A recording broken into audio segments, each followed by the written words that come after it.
Islamic calendar അനുസരിച്ച് പുതുവർഷത്തിലേക്ക് പ്രവേശിച്ചിരിക്കുകയാണ് വിശ്വാസികൾ.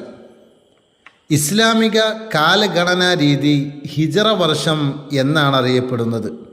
പ്രവാചകരുടെയും സ്വഹാബത്തിൻ്റെയും അതിജീവന പാഠങ്ങളുടെ ഓർമ്മ പുതുക്കൽ കൂടിയാണ് ഓരോ പുതുവർഷവും.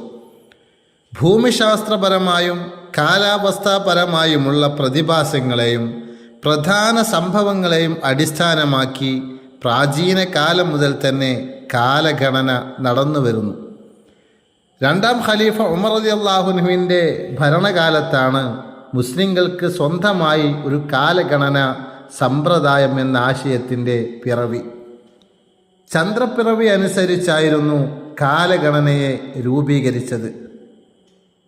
വർഷാരംഭത്തിൻ്റെ അടിസ്ഥാന സംഭവമായി റസൂലുള്ളാഹി സ്വല്ലല്ലാഹു അലൈഹി വസല്ലം തങ്ങളുടെ ഹിജ്റയെയാണ് സ്വഹാബത്ത് തിരഞ്ഞെടുത്തത്. നബി സല്ലല്ലാഹു അലൈഹി വസല്ലം തങ്ങൾ ഹിജ്റ പോയത് റബീഉൽ അവ്വലിലായിരുന്നുവെങ്കിലും ഹിജ്റയെക്കുറിച്ചുള്ള പ്രാഥമികാലോചനകൾ തുടങ്ങിയത് മുഹറമിലായിരുന്നു. അതുകൊണ്ട് തന്നെ മുഹറമാണ് ഇസ്ലാമിക് കലണ്ടർ അനുസരിച്ചുള്ള ആദ്യത്തെ മാസം. പുതുവർഷം എല്ലാ നന്മയും നിറഞ്ഞതാവട്ടെ എന്നാശംസിക്കുന്നു. അസ്സലാമു അലൈക്കും വറഹ്മത്തുള്ളാഹി വബറകാതുഹു.